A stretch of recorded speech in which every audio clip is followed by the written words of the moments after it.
మరియు 84 జన్మల చక్రంలో ఈరోజు చాలా పవిత్రమైన రోజు. ఎందుకంటే ప్రపంచంలో ఎవరికీ తెలియనటువంటి ఓ సృష్టికర్త మన తండ్రిగా తెలుసుకున్నాం కాబట్టి ఆ తెలుసుకునే సంతోషంలో నక్షత్ర మండలం పైన ఉన్న శివపరమాత్మ నుండి మన ఆత్మకి ప్రవాహంలో ఒక దివ్య అలౌకిక దైవశక్తి, ఆ శివపరమాత్మ శక్తి వస్తున్నట్లు అనుభవం చేసుకోండి.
డ్రామాపై నిశ్చయము,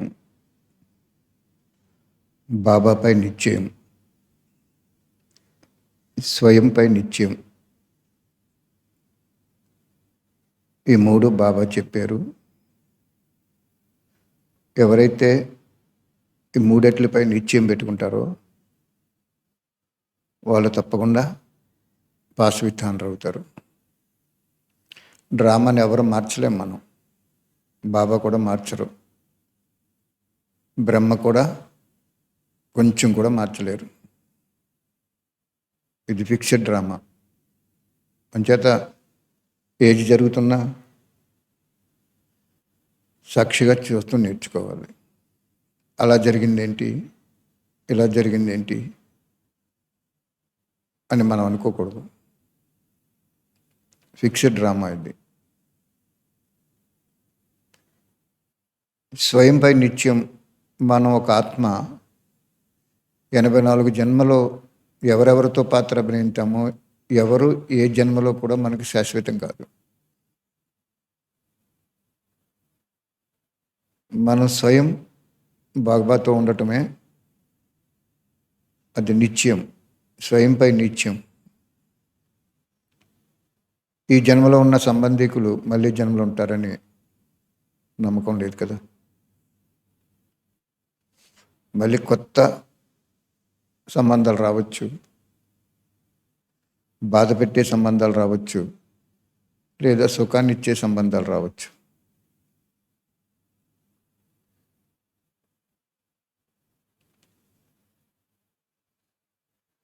బాబాపై నిత్యం. ఈ యావత్ ప్రపంచం సృష్టికి కర్త అతను. ఆయన ఆజ్ఞ లేకుండా ఏది ఏది ఏది జరగదు.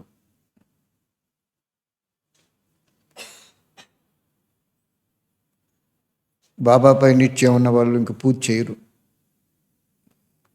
గుడికి వెళ్ళరు.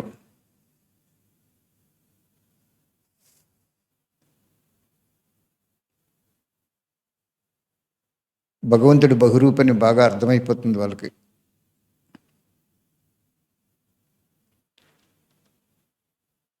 ఆయన ఆజ్ఞ లేకుండా ఏది జరగదనేది మన ఆత్మకి తండ్రి అని, మన ఆత్మ ఈ ప్రపంచంలో ఉన్న ఏ వస్తువు ద్వారా కూడా, ఏ ఆయుధం ద్వారా కూడా మరణించదు. మరణం లేని ఆత్మని భగవంతుడు సృష్టించారు అంటే ఈ ప్రపంచంలో ఎవరూ చేయలేని పనిది. నీకు భార్యగా ఉన్న, ఈ జన్మలో ఉన్న భార్యగా ఉన్న వాళ్ళు, పిల్లలు, మనవలు, ముని మనవలు ఎవరో కూడా మళ్ళీ జన్మలోకి రారు కదా. వయసు తేడా ఉంటుంది చనిపోవటం విషయంలో. కాబట్టి స్వయంపై నిశ్చయం, బాబాపై నిశ్చయం, డ్రామాపై నిశ్చయం, ఈ మూడు మీకు నడుస్తూ తిరుగుతూ కార్యవ్యవహారాలు చేసుకుంటూ సాంగత్యంలో వస్తూ మీరు మననం చేసుకుంటే మంచి నెంబర్లోకి వెళ్ళిపోతారు. మీరు కోటీశ్వరులు అయితే ఒక వాటా బాబాకి పెట్టుకోండి, లక్షాధికారులైనా పెట్టుకోండి, కూలి పని చేసుకునే వాళ్ళు కూడా పెట్టుకోండి. కానీ ఎవరు పెట్టుకుంటున్నట్టు ఎవరు చెప్పట్లేదు, చేయట్లేదు. ఇంక బాబా వినాశనం చేయటం అనేది ఒకటి ఆగి ఉంది. కాబట్టి నేను ఒకటే నిర్ణయించుకుంటున్నాను, బాబాకు మాట ఇచ్చాం కాబట్టి ఏదో క్లాచ్ చేయటం అది జరుగుతుంది. కానీ అలా కాకుండా శుభ్రంగా చక్కగా ఆంతరంగికంగా ఒక మౌనంలోకి వెళ్ళిపోవాలనిపిస్తుంది మాకు. ఎందుకంటే కూలి పని చేసుకునే వాళ్ళు ఉన్నారు, ఈ లైవ్లో వింటున్న బాబా పిల్లలు, లక్షాధికారులు ఉన్నారు, కోటీశ్వర్లు ఉన్నారు. సమయం కానీ కనీసం సమయం కూడా ఉపయోగించట్లేదు. లక్షవారం రమ్మంటే రారు, బట్టి 3 రోజులు రమ్మంటే రారు. సమయం కూడా ఉపయోగించట్లేదు అంటే ఇంక మీకు చెప్పడం వేస్ట్ అనిపిస్తుంది నాకు.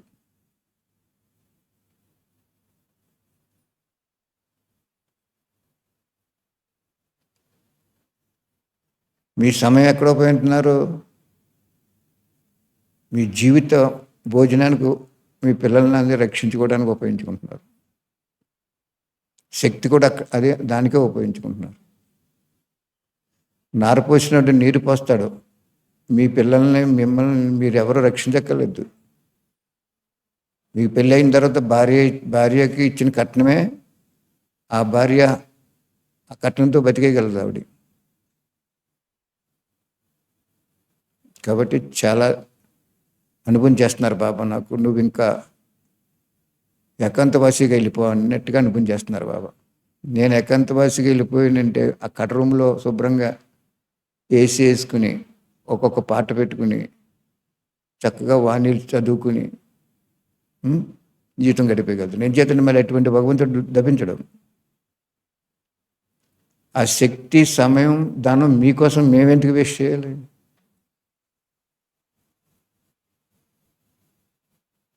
మీరు విన్నప్పుడు మేమెందుకు వేస్ట్ చేయాలి? కనీసం ఇక్కడికి రమ్మన్నా కూడా రాలేకపోతున్నారు. మీరే కాదు, ఈ లైవ్లో ఉన్న వాళ్ళు అందరూ కూడా ఆ విధంగానే ఉంటున్నారు. యుద్ధం చూడండి ఎంత భయంకరంగా జరుగుతుందో.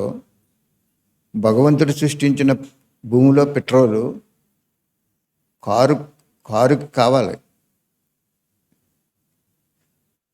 దాన్ని అది తయారు చేసే స్థావరాలపై బాంబులు వేసేసుకుంటున్నారు. వాళ్ళేమో ఆ విధంగా నాశనం అయిపోతున్నారు. మీకు జ్ఞానం తెలిసిండి మీ జీవితాన్ని తయారు చేసుకోలేకపోతున్నారు. బ్రహ్మబాబా ఏమిచ్చాడు భగవంతుడికి? ఏదో వజ్రాల వ్యాపారం సంపాదించింది, ఏదో కోట్లు యజ్ఞంలో పెట్టాడు. ఒక మహల్ ఇచ్చాడు అతనికి, బంగారం మహల్. మీరు చదువుకున్నారో లేదో, ఒక గ్రామం అంత ఉంటుందంట మహల్. లోపల తిరగటానికి విమానం ఉంటుంది. ఒక గోడ బంగారంతో తయారై ఉంటుంది. ఏం బంగారం ఇచ్చాడు అతన్ని అని భగవంతుడు అతనికి బంగారం మహల్ ఇచ్చాడు? మీరు ఇచ్చింది ఏమి ఇస్తున్నారు ఆయనకి? భగవంతుడికి, భగవంతుడి దగ్గర ఏం దాచుకుంటున్నారు మీరు అసలు?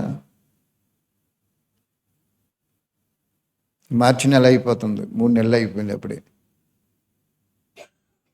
పోనీ అయ్యో మా ఇంటి దగ్గర చేసుకుంటున్నాం అన్నయ్య, నేను షాప్లో ఉన్నాను, ఉద్యోగంలో ఉన్నాను, ఒకరి దగ్గర నౌకరీ చేస్తున్నాను, ఈ లక్షవారం పూట అక్కడ చక్కగా కలుపు తీస్తూ ఏదో గడ్డి పని చేసుకుంటూ కూడా శివబాబా వాక్యాలు చదువుకుంటున్నానని చెప్పిన వాళ్ళు కూడా ఎవరు లేరు. సాయంత్రానికి 800 అంతా తెచ్చుకుంటారు. ఒక 100 రూపాయలు తీసి మీ డిబ్బీలు వేసుకుని బుక్కులు కొనుక్కుని పంచిపెట్టుకొని, నాకు అవసరం లేదు, నాకు ఎవరికి అక్కలేదు, కొద్ది రోజులు పోయిన తర్వాత డబ్బు కూడా పంపించొద్దు, ఎవరు కూడా ఇక్కడ రావకండి, ఎవరింటి దగ్గర వాళ్ళు చేయించుకొని అనే రోజు కూడా వచ్చేస్తుంది. నేను చెప్పక్కర్లేదు, ఆ రోజు అలా తయారైపోద్ది.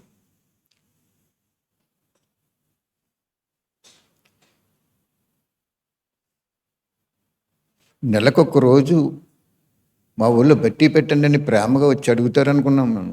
ఏమీ లేదు, వేస్ట్. పెడతామన్నా వాళ్ళేమో వద్దంటున్నారు. మీకోసం ఎందుకు? ఇప్పుడు నేను శుభ్రంగా హాయిగా వీడియో చూసుకున్నాను యూట్యూబ్లో. ఎంత భయంకరమైనటువంటి యుద్ధం జరుగుతుందంటే అంత భయంకరమైన యుద్ధం జరుగుతుంది బయట. బాబా చెప్తున్నారు మనసులో, నేను నారపోసినోడికి నీరు పోయాలి కాబట్టి బతుకుతారని కార్లు తయారు చేసే వాళ్ళు కొంతమంది బతుకుతున్నారు, దాన్ని కొనుక్కుని బతుకుతున్నారు, ఆనందించే వాళ్ళు కొంతమంది, రిపేర్ చేసుకునే వాళ్ళు కొంతమంది. ఆ పెట్రోలు డీజిల్ లేకపోతే కాయగూరలు కూడా రావు మనకి, బియ్యం కూడా రాదు, ఏమీ రాదు. భగవంతుడు మన కోసము తన సర్వస్వ జ్ఞానాన్ని మన కోసం అర్పితం చేసినప్పుడు ఏం తెలుసుకున్నారు అసలు మీరు ఇక్కడ ఉన్న వాళ్ళు, ఈ లైవ్ చూస్తున్న వాళ్ళు కూడా ఏమీ తెలుసుకోలేదు. భగవంతుడు ఎంత గొప్పవాడు అనేది తెలుసుకోలేదు మీరు. కూలి పని చేసే పిల్లలకు కూడా ఏం చెప్పాను నేను, నీకు 800 వస్తుందంటే మీరు 5గురు ఉంటే 500 అలా ఖర్చు పెడుతున్నారు, 100 రూపాయలు డిబ్బీలు వేసుకుని అలా ఉంచుకోండి అంతే, ఏం చేయక్కర్లేదు, మాకు అక్కర్లేదు. నేను ఇదివరకు పిల్లలకి చెప్పాను, డబ్బు కూడా మనకి ఎవ్వరు పంపొద్దని చెప్పేస్తాను నేను, ఇంకా అవసరం లేదు మనకి అంటే. బాబులకి అన్నారు 3 కోట్లు అవి వరకు ఉంచండి డాడీ, 3 కోట్లు అవుతుంది బుక్కులు, 3 కోట్లు ప్రజలు రావాలి కదా, బాబా ఎందుకో నాకు అలాగ అనిపించేస్తున్నారు అన్నారు. ఇంకొకళ్ళు అన్నారు, వాళ్ళు తునోపనం ఇచ్చుకుంటారు పాపం, వాళ్ళ భాగ్యం కోసం సత్యయజ్ఞాన్ని బంద్ చేస్తున్నారు ఎందుకని అన్నారు. సరే బాబా చెప్పించారు, వీళ్ళిద్దరు సోతాన్ని ఊరుకున్నాను నేను.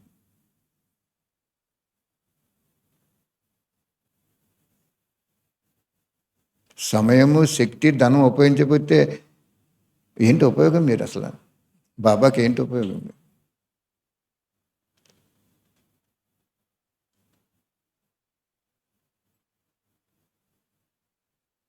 పోనీ మేము ఉపయోగిస్తాం, మీ ఏరియా వచ్చి అంటే దానికి కూడా సైడ్ అయిపోతున్నారు అంటే. ఎంతమంది వచ్చారు? మొత్తం 8 మంది వచ్చారు భగవంతుడికి. 800 కోట్ల జనంలో అష్టరత్నాలు వచ్చారంతే. అందుకే బాగా వాణిలో ఏం చెప్పారు బాబా, అష్టరత్నాలు భాగ్యహీనులైపోయిన కారణంగా వాళ్ళకి భాగ్యం ఇవ్వడానికి వచ్చానన్నారు. అంటే ఇంకెవరి కోసం రాలేదు. ఆయనకి తెలుసు నన్ను గుర్తించరని తెలుసు ఆయనకి, భగవంతుడికి తెలుసు. వాళ్ళ 8 మందికి భాగ్యం ఇవ్వడానికి వచ్చారు. వాళ్ళు 8 మంది సత్యయోగాన్ని మనసా సేవ ద్వారా ఎన్నిటి తయారు చేస్తారని తెలుసు ఆయనకి. 8 మంది అంతే. ఇదేమన్నా రాజకీయమా? ఎంత దారిపోసాడు అతను, మనకి ఎంత శక్తి దారిపోసాడు భగవంతుడు. ఆ సినిమా చూడని తెలుస్తుంది ఎంత శక్తి దారిపోసాడు.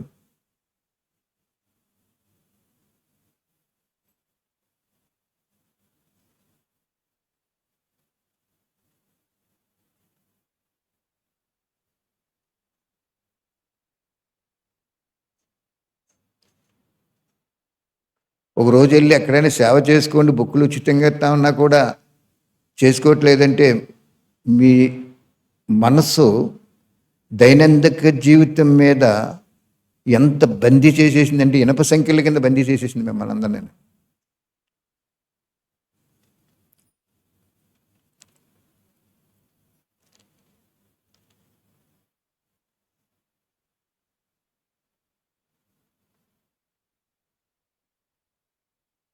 సంవత్సరంలో 3 నెలలు అయిపోయింది అప్పుడు.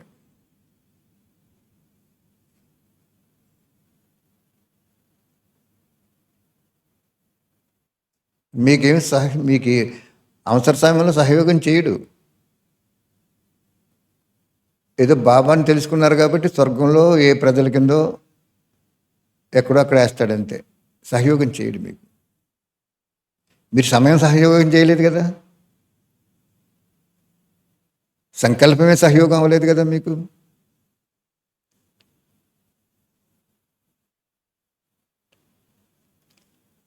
ఇంకేం సహయోగం చేస్తాడు ఆయన?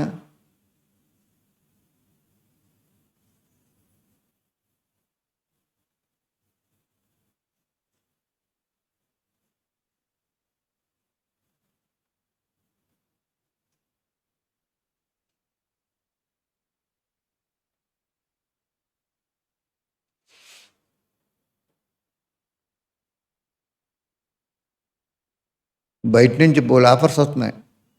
కనిగిరి రమ్మని ఒకళ్ళు, శ్రీకాకుళం రమ్మని ఒకళ్ళు, ఎన్నో ఆఫర్స్ మాకు బయట నుంచి, చిత్తూరు నుంచి, అనేక చోట్ల నుంచి ఆహ్వానాలు వస్తున్నాయి.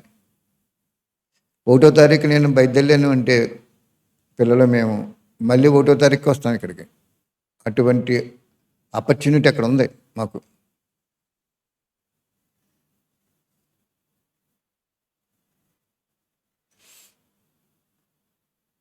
ఎన్నో చోట్లకి రమ్మని ఆహ్వానం చేస్తున్నారు వాళ్ళు, కానీ ఇంటికి వెళ్ళట్లేదు అంటే వాళ్ళు కూడా అంతే. కొన్ని నెలలు వెళ్తాం, చక్కగా చుట్టుపక్కల పంచిపెట్టుకోండి, బుక్కులు అయ్యి లేకపోతే గీతా పడతలు పెట్టుకోమంటే అది కూడా చేయరు వాళ్ళు కూడా. వాళ్ళ దగ్గర కూడా వెళ్ళాలనిపించట్లేదు. భగవంతుడు 2015లో వాణి చెప్పడం మానేశారు. ఎవరు చెప్తే మానేశారు? ఆయనకే అనిపించింది వేస్ట్, ఇంకెంత ఈ కోర్స్ చాలు అని చెప్పటం ఆటోమేటిక్గా మానేశాడు.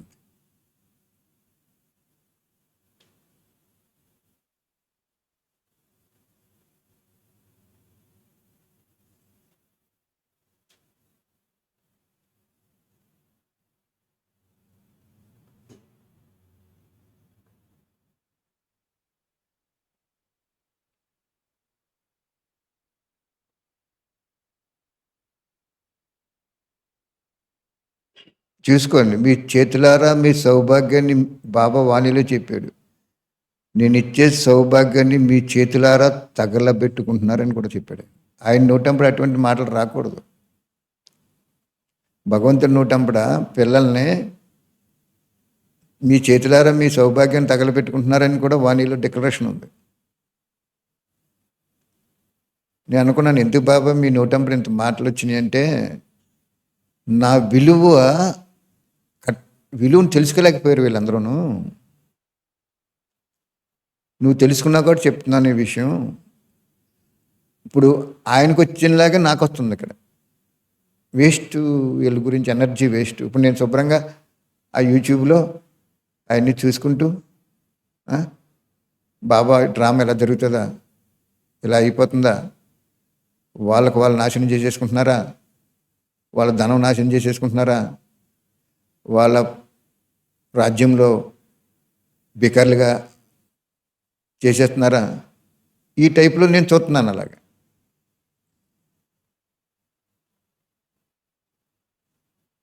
అసలు బట్టి పెట్టొద్దని ఫోన్ చేశారు ఇద్దరు అన్నయ్యలు.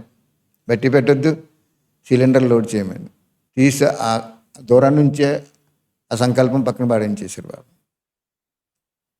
క్లియర్గా చెప్పారు బాబా, నీకున్న నిశ్చయం వాళ్ళు ఎవరికి లేదని. వినాశనం మీద నిశ్చయం చాలా ఇంపార్టెంట్. నీ జీవితం కూడా ఎప్పుడు వెళ్ళిపోద్దో ఎలా ఉంటుందో. అమ్మ వెళ్ళిపోయింది మాతాజీ,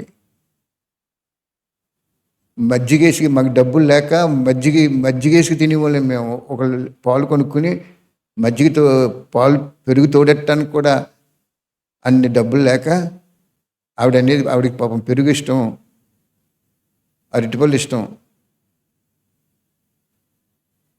ఇప్పుడు మేము బాబా లిఫ్ట్ ఇచ్చారు కాబట్టి చక్కగా పాలు 2 లీటర్లు కొనుక్కుని 70 రూపాయలు చొప్పున చక్కగా తింటున్నాం. తిన్నప్పుడల్లా కనీసం వారానికి 1 రోజైనా గ్యాప్ అవుతుంది. మీకోసం ఎంత త్యాగం బాబా మా చేత చేయించారో అర్థం చేసుకోండి.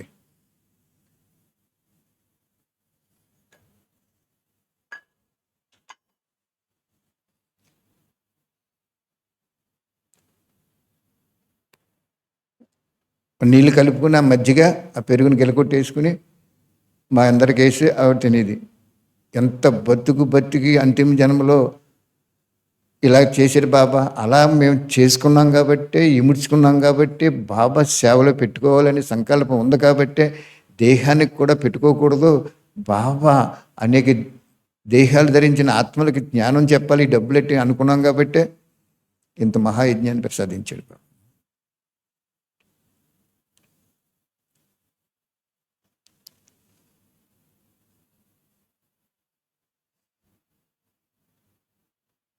ఎంతోమంది వెళ్ళిపోయారు యజ్ఞం నుంచి. 100ల సంఖ్యలో వెళ్ళిపోయారు, కోట్ల సంఖ్యలో వచ్చేసారు. 100ల సంఖ్యలో వెళ్ళిపోయారు, చాలామంది వెళ్ళిపోయారు యజ్ఞం నుంచి. ఏం చేద్దంటే మన దగ్గర అటువంటి మోసం జరగదు, వాళ్ళని మోసపోనేమో, మోసం చేయనేమో. కాబట్టి బాబా వాణిలో చెప్తారు, ఆజ్ఞాకారి పిల్లవాడి దగ్గర, శ్రేష్ఠ కార్యం చేస్తున్న ఆజ్ఞాకారి పిల్లవాడి దగ్గర పరివారం కొంతమంది నిలబడట్లేదు, కారణం ఏంటని అడిగాడు.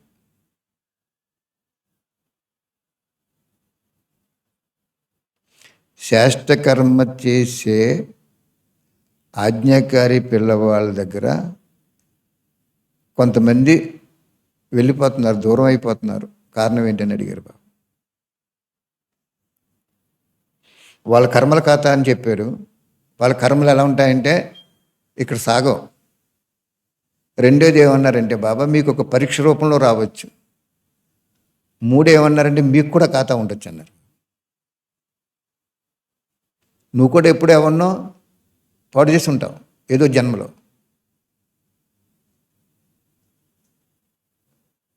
ఒక నమ్మకస్తుని ఒట్లో పనిచేస్తున్నాం అనుకోండి, మనం ఒక మేనేజర్గా ఇచ్చారనుకోండి, అక్కడ ఏదో మోసం చేసినప్పుడు ఇక్కడ వీళ్ళు మోసం చేస్తారు నిన్ను.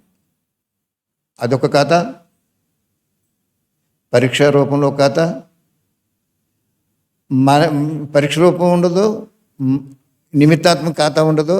ఆ వచ్చినాడు వెళ్ళిపోతున్నాడంటే వాడి ఖాతా ఏంటంటే ఎక్కడో ఉంది, ఇక్కడ లేదు ఆ ఖాతా.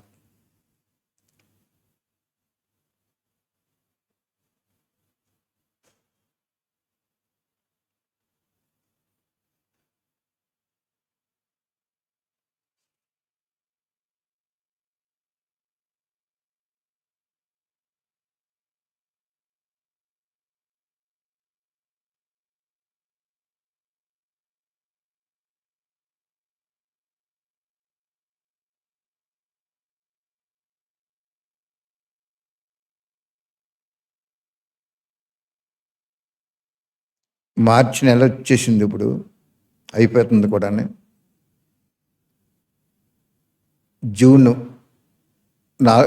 ఏప్రిల్ 4వ తారీఖుని సినిమా మొదలెట్టాము.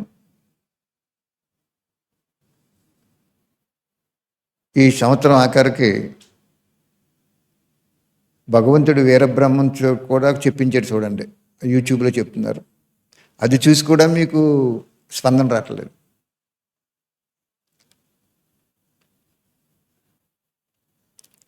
ఎందుకు మీ జీవితాలు బాబాతో నేను అదే సంకల్పం చేశాను. బాబా నీకు నేను చెప్పవలసినవని కాదు, కానీ ఇంకా డ్రామా నడిస్తే పాపాత్ములు ఎక్కువ తయారైపోతారు, పుణ్యాత్ములు కూడా ఇంకా డౌన్ అయిపోతుంటారు బాబా అని చెప్పింది. బాబా చెప్పారు. చాలా బాగా అర్థం చేసుకున్నావు నువ్వు డ్రామాని, కరెక్టే. కానీ ఈ అష్టరత్నాలు కూడా ఇంకా పూర్తిగా సమయము, శక్తి, ధనం బాబాకు ఉపయోగించట్లేదు. అష్టరత్నాలు ఎవరో కూడా చెప్పేశారు బాబా నాకు, మీకు చెప్పను, చెప్పకూడదు కూడా. వాళ్ళ సమయము, శక్తి, ధనం వాళ్ళు యజ్ఞంలో పూర్తిగా ఉపయోగించట్లేదు కాబట్టి ఇంకా డ్రామా ఆగుంది. వాళ్ళు కనుక ఓకే అయితే డ్రామా క్లోజ్ అయిపోతుంది. పేర్లు చెప్పారు బాబా నాకు.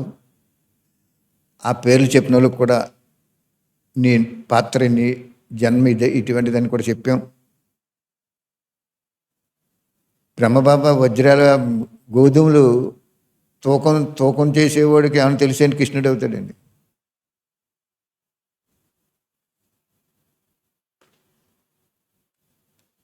చిన్నపిల్లడు ఉన్నప్పుడే తల్లి చనిపోయింది, తండ్రి చనిపోయారు. దానికి కూడా రహస్యం చెప్పారు బాబా.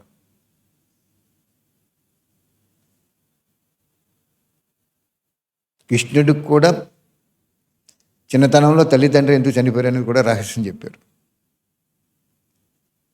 సరదాగా మనతో మాట్లాడతారు ఆయన. ఆయనకి అక్కడ ఖాళీయే, పరంధామలో ఉంటారు, ఎక్కడికి వెళ్ళరు, ఏ గెలాక్సీకి వెళ్ళవలసిన పని లేదు, ఆటోమేటిక్గా వచ్చేస్తాయి ఆయనకి. నేను స్వప్నకి బాబులకి క్లాస్లో చెప్పారు కదా, ఎన్నో సంకల్పాలు ఆయన టచ్ అవ్వకుండానే కట్ అయిపోతాయి. ఆయన క్రాస్ చేస్తాయి కానీ కట్ అయిపోతాయి, ఆయన టచ్ అవ్వవు.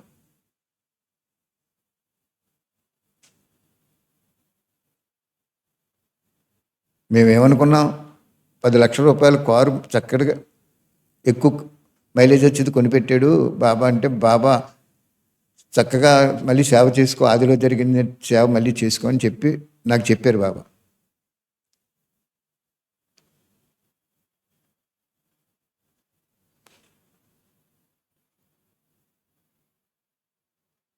నేను చెప్పాను బాబాతోటి, ఎవరు కూడా సరిగ్గా స్పందన చేయట్లేదు బాబా అంటే అష్టరత్నాలు పలానా పలానా పలానా వాళ్ళని చెప్పారు బాబా. నాకు అన్నీ చెప్తారు బాబా. మహాభారత యుద్ధంలో యుద్ధం చేస్తుంటే అర్జునుడు, కృష్ణుడు రథంలో ఉండి యుద్ధం చేస్తుంటే పైన ఆంజనేయుల బొమ్మ ఉంటుంది చూడండి, జెండా.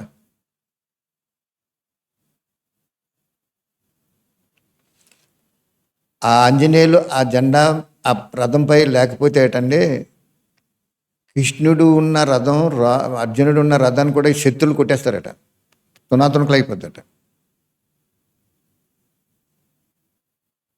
కృష్ణుడు దేవుడే కానీ తీసుకుంటాం మనం, అర్జునుడు అర్జించేవాడు అని తీసుకుంటాం, కానీ ఆంజనేయులు లేకపోతే ఆ రథం తునాతునకలు అయిపోద్దని కూడా దాని క్లారిటీలు ఉన్నాయి, బోల్డ్ క్లారిటీ ఉన్నాయి.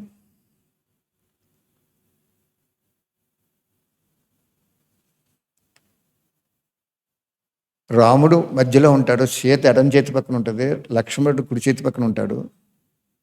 ఆంజనేయులు ఒక కాలు పైకి ఎగిరిపోవటానికి రెడీగా ఉన్నప్పుడు రాముడు హస్తం ఎవరి మీద ఉంటుంది? ఆంజనేయుల మీద ఉంటుంది. రాముడు అవతారం సాగి, నాకు ఈ శాస్త్రాలు ఏమి రావు బాబా నాకు చెప్పేస్తారు, అలా కూర్చుని యోగం చేసుకుంటున్నాను అనుకోండి అంతర్ముఖి, కానీ చక్కగా నాతో మాట్లాడతారు బాబా. మీతోటి ఎందుకు మాట్లాడరంటే మాట్లాడరు. మీకు అనేక సంబంధాలతో కనెక్షన్స్ ఉండటం వలన ఆయన మాట్లాడదామన్నా కనెక్షన్ కట్ అయిపోతుంది తప్ప కనెక్షన్ అటాచ్ అవ్వదు.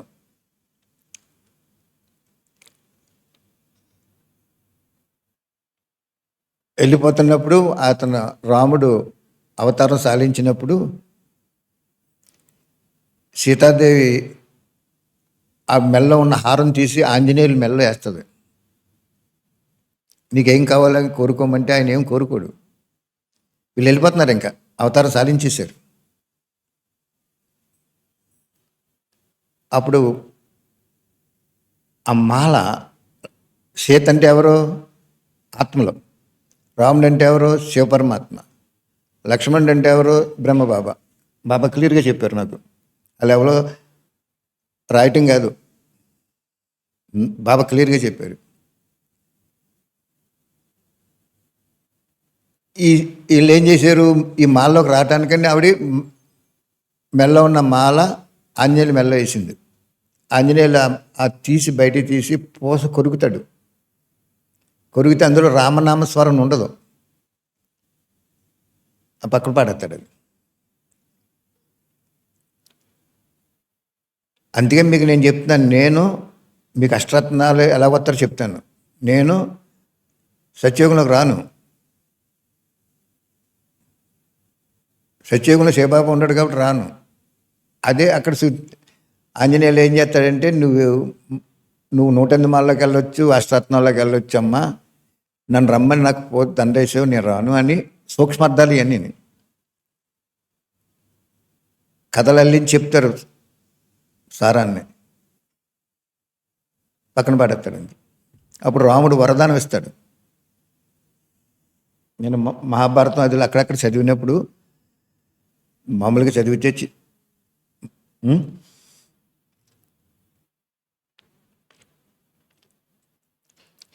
నీకేం వరం కావాలో నువ్వు కోరుకోవట్లేదు కాబట్టి, నీకు ఎప్పుడు ఎక్కడున్నా, నువ్వు ఏ జన్మని చెప్పడు అక్కడ, నువ్వు ఎక్కడున్నా నన్ను తలుసుకుంటే నేను హాజరైపోతాను అని చెప్తాడు.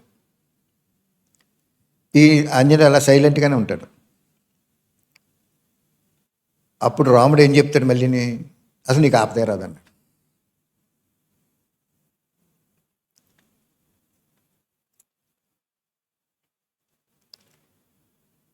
ఒక్క ఆంజనేయులు కాదు, చాలామంది ఉంటారు అటువంటి వాళ్ళు.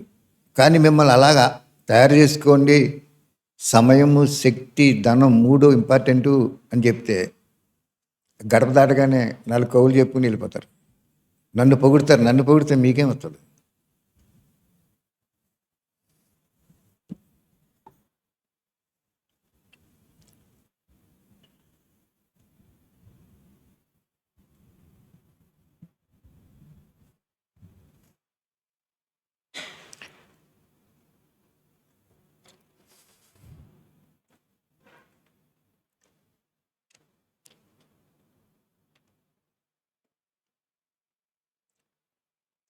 ఆ మహాభారత యుద్ధంలో కృష్ణుడు, అర్జునుడు కూడా రథం దిగిపోతారు. దానికి పెద్ద కథ ఉంది, అది అవసరం లేదులే అండి, చాలా గొప్ప కథ అది. అది రియల్, అదే సూక్ష్మాన్ని స్థూలంగా రాస్తారు వాళ్ళు.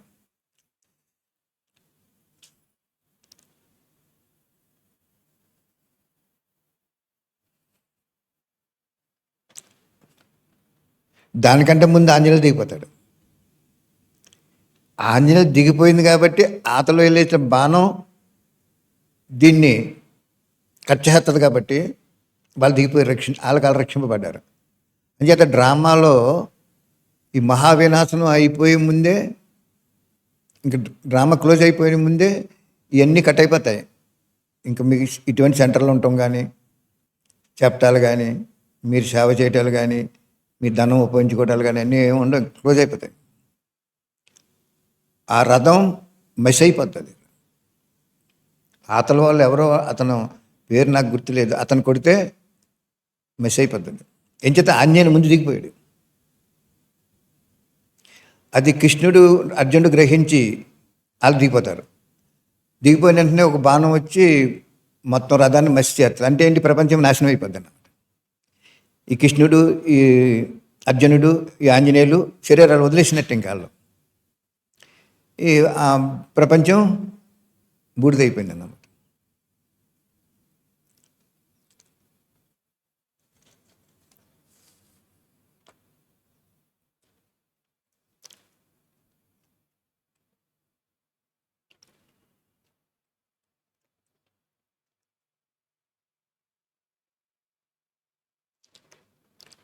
మీ ఉద్యోగం శాశ్వతమా? మీ వ్యాపారం శాశ్వతమా?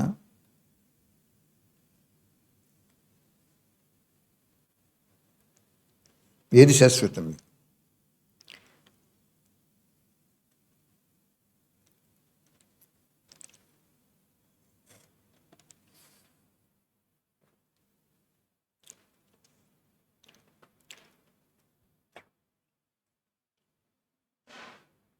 అంతిమ శ్వాసోదరి వరకు ఈ మూడు భగవంతుడికి అర్పణ చేసుకోవాలి. సమయము, శక్తి, ధనం.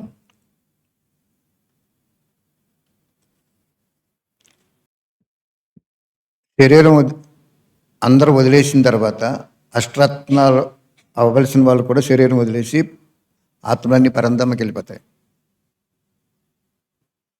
అష్టరత్నాల గురించి చెప్పారు బాబా. వాణిలో చెప్పలేదు, ఎవరు చెప్పలేని రహస్యం నాకు చెప్పారు బాబా.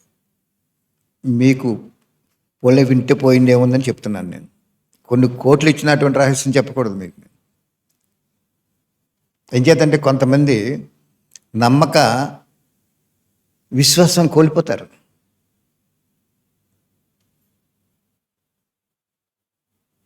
అయినా చెప్తున్నాను.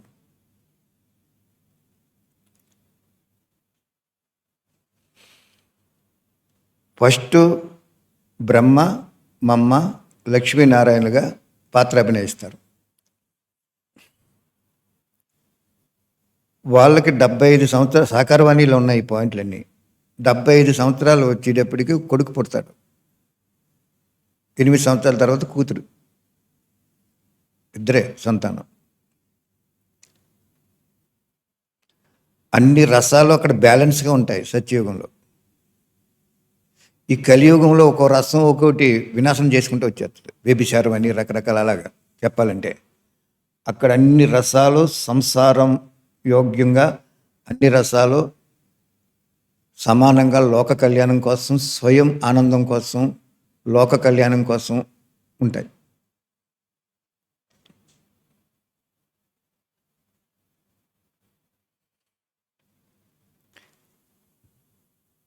ఇప్పుడు చెప్తున్నారు బాబా, ఆత్మ పరంధామ నుంచి పాత్ర అభినయించడానికి వచ్చినప్పుడు, దాసిగా వచ్చినా, సాకలోలుగా వచ్చినా, శ్మశానంలో పాత్ర అభినయించేయటానికి వచ్చినా,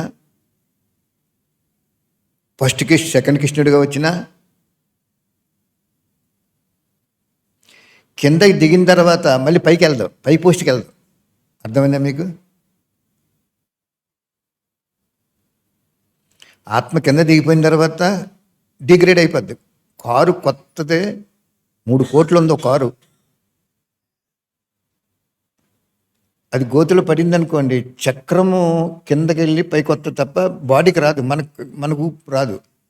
అటువంటి కారుని మనం కొని, ఏమంటే నాకు ఇష్టం లేదు, ఇవి డబ్బులు ఇచ్చేస్తున్నాను, అమ్మిపెట్టేయండి అంటే మినిమము 10 లక్షలు పోతాయి. అదేవిధంగా బాబా నాకు అనుభవం చేశారు ఇవన్నీ. ఆత్మ మిగిలిన 7 అష్టరత్నాలు కూడా, 7 కూడా ఫస్ట్ 1వ తారీఖు 1వ నెల 1వ సంవత్సరంలో వచ్చేస్తే, ఏళ్ళలో వాళ్ళ కుటుంబంలో సంబంధికులుగా పుట్టినప్పుడు మళ్ళీ ఫస్ట్ కృష్ణుడికి 75 సంవత్సరాల తర్వాత రావాలి కాబట్టి, కానీ అక్కడ 75 సంవత్సరాలు చనిపోరు, 150 సంవత్సరాలు బతుకుతారు. అక్కడ అందరూ బతుకుతారు కదా కదా. చాకలోళ్ళు బతుకుతారు, శ్మశానం దగ్గర ఉన్న వాళ్ళు బతుకుతారు, బ్రహ్మబాబా కూడా బతుకుతాడు. అది రూల్. అది అక్కడ భగవంతుడు ఎంత న్యాయాధిపతి అంటే, సిస్టమ్స్ అండ్ కస్టమ్స్ అన్నీ కూడా అందరికి సమానం. అక్కడ పాత్రలు వేరు.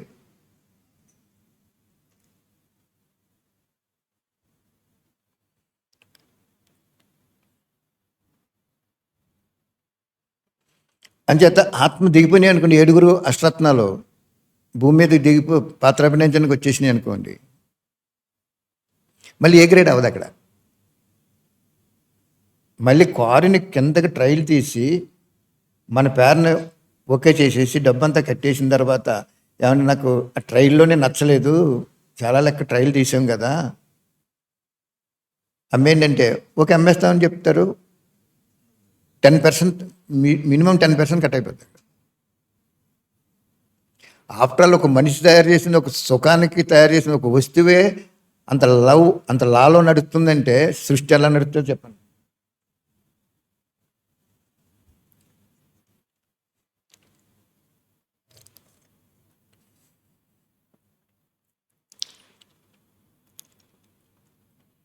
మీరు గ్యాస్ స్టవ్ కొన్నారు,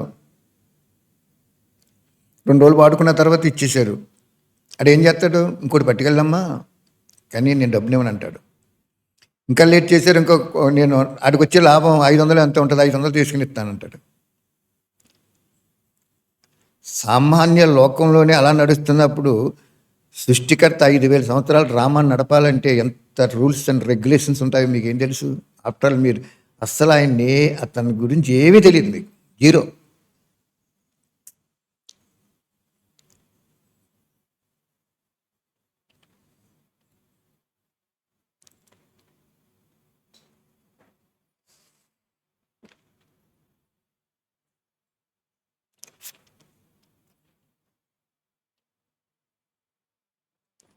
మరి ఎక్కడుంటారు వీళ్ళు? పరంధామలో ఉండిపోతే మీ బొట్టి బిళ్ళ తీసి స్నానం చేస్తున్నప్పుడు అద్దానికి అంటించారనుకోండి, ముఖం చూసుకుని అద్దానికి,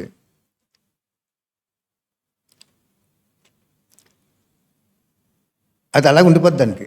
మళ్ళీ మీరు ఫ్రెష్ అయ్యేటప్పుడు అతికించుకుంటారు. అదేవిధంగా పరంధామంలో అలా స్ట్రక్ అయిపోయింది అనుకోండి, 7 అష్టరత్నాలు, అక్కడ ఏముండదు, కోమా స్థితిలో ఉంటారు.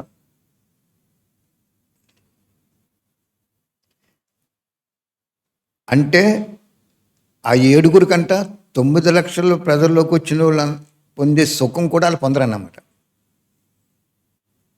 ఇక్కడ లాజిక్ ఎంత క్రిటికల్గా ఉందంటే భగవంతుడికి పరీక్ష ఇది.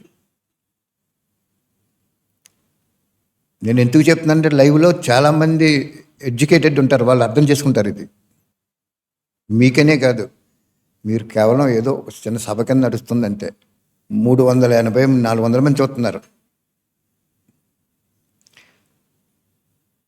మరి ఈ రెండో అష్టరత్నం 75 సంవత్సరాలు కోమాలో ఉండిపోయిందనుకో, ఏంటి ఉపయోగం?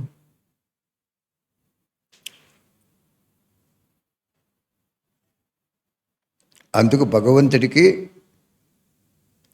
అఖిలాండ కోటి బ్రహ్మాండ నాయకుడైన 1,000,000 లోకాలు ఉన్నాయి, అక్కడ సంగమయుగంలోకి వెళ్ళిపోయి జన్మ తీసుకుంటుందని చెప్పారు బాబు. సంగమయుగము సత్యయుగానికంటే గొప్పది.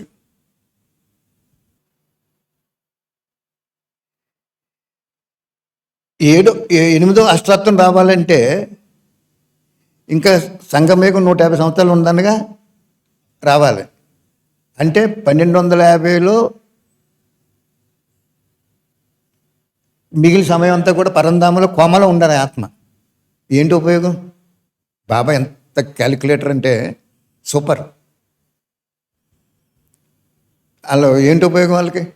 అందుకే ఏం చేశాడంటే ఇంకో వేరే గెలాక్సీలో సంగమయుగంలో జన్మిచ్చేసాడు. ఇక్కడ ఇప్పుడు నేను వేరే గెలాక్సీలో ఉన్నాను, 7 వచ్చారు అనుకుందాం, అంటే వాళ్ళు 600 సంవత్సరాలు బతకాలి 8వ అష్టరత్నం రావాలంటే. అంచేత వాళ్ళు ఏం చేస్తారంటే వేరు గెలాక్సీలోకి వెళ్ళిపోతారు, వేరు గెలాక్సీలో సంగమంలోకి వెళ్ళిపోతారు. రిక్షా తొక్కుని కష్టపడి చదివించిన కొడుకు ఫారెన్ వెళ్ళే వాళ్ళు ఉన్నారు అక్కడ. అదేవిధంగా బాగా అర్థం చేసుకోండి,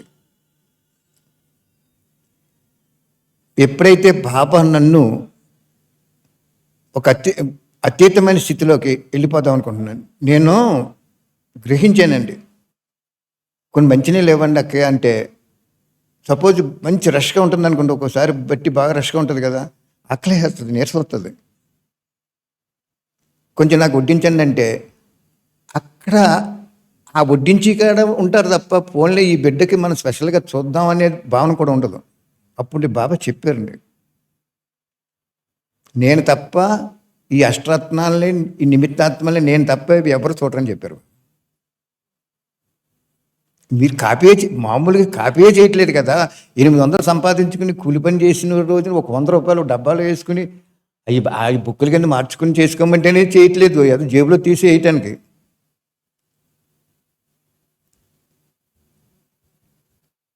అందుకే బాబా చెప్పారు, నిమిత్త ఆత్మకి 1కి 1000 రెట్లు శక్తి ఇచ్చి, ధనమిచ్చి,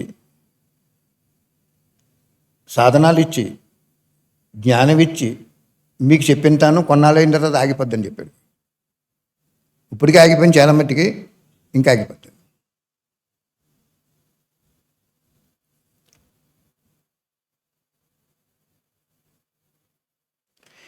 ఇక్కడ ఎంత ఉంటే ఎంత ఇచ్చారనేది ధనం. ఎంత మిలనం అయిపోయి కూలి పని చేసుకుంటున్నారు అనుకోండి, దాంట్లో వాటా తీయాలి మీరు. లక్షాధిగా బ్రహ్మబాబాల కోట్లు ఇవ్వక్కలేదు, ఎంత ఉంటే ఎంత ఇచ్చారనేది లెక్కది. ఆ విధంగా డ్రామా క్లోజ్ అయిపోద్ది. డ్రామా క్లోజ్ అయిపోవడానికి చాలా దగ్గరలో ఉంది. మీ ఇష్టం చేసుకుంటారో ఏం చేస్తారు. నేను కూడా ఇంకేమనుకుంటున్నానంటే, శుభ్రంగా బాబాను అనుభూతి చేసుకునే పాయింట్స్ ఎన్నో ఉంటాయి. కడుపులో ఉన్న బిడ్డకి పళ్ళు, అన్ని అవయవాలు డెవలప్ అయిపోతాయి, తలెంట్రుకలు అన్ని అవయవాలు తయారైపోతాయి. ఏ అవయవం కూడా గర్భిణీ స్త్రీ పొట్టలోంచి వచ్చిన తర్వాత తయారయ్యే అవయవం ఒకటి పన్ను ఉంటుంది.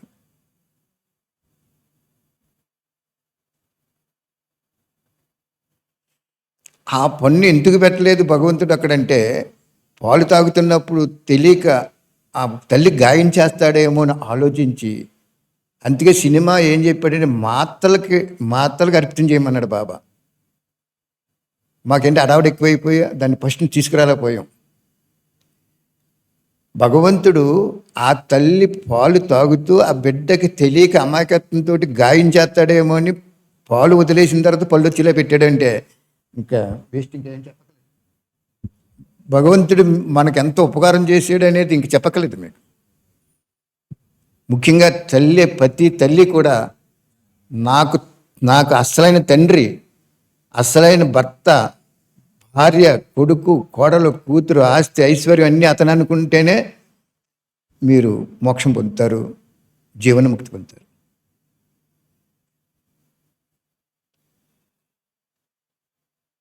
ఎంత గొప్ప సైంటిస్ట్, ఎంత డాక్టర్ అతను, ఎంత తెలివైనడు, ఎంత వైద్యం తెలుసు అతనికి, అన్నీ ఆయన నుంచి ఉద్భవించిన వీళ్ళ దగ్గరికి ఏంటంటే చిన్నది ఇచ్చి బతకమని ఇచ్చాడు వీళ్ళు.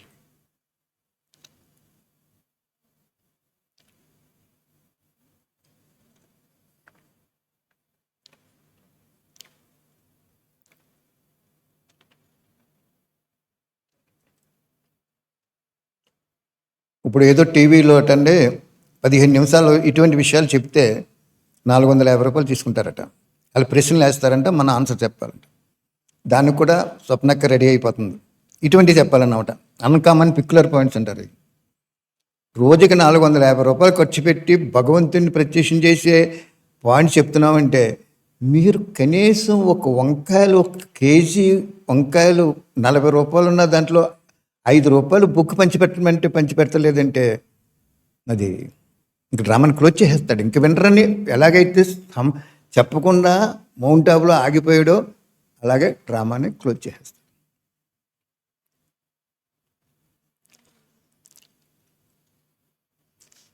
మీరు చేయలేదు, నా దృష్టిలో మీరు అనుకుంటున్నాను, కానీ ఆయన దృష్టిలో 2 లక్షల బుక్లు వెళ్ళినాయి శివరాత్రికి. కన్నడ, తెలుగు 2 లక్షలు, కన్నడ 1,00,000, తెలుగు 1,00,000, హిందీ 50,000-60,000, మిగిలిన భాషలన్నీ కలిసి 3 లక్షలు వెళ్ళినాయి. చూసారు, ఒకడు వెళ్ళిపోతే 10 మంది వస్తారన్నాడు. మీరు చేయకపోయినా అక్కడ చేయించేసాడు ఆయన. అంచేత నిమిత్తాత్మకు కూడా తగులుబాటు ఉండకూడదు. నిమిత్తాత్మకి ఈ అద్దు తగులుబాటు ఎప్పుడైతే ఉందో వినాశనం అవ్వదు. ఏం చేతంటే నిమిత్తాత్మ సంకల్పాలు, త్యాగము, తపస్సు అంత పవర్ఫుల్గా ఉండాలి అక్కడ. అంచేత బాబా కొద్దిగా సూచన ఇస్తున్నాడు. అమ్మ అవ్యక్తం అవి జూన్ 18 అయిన తర్వాత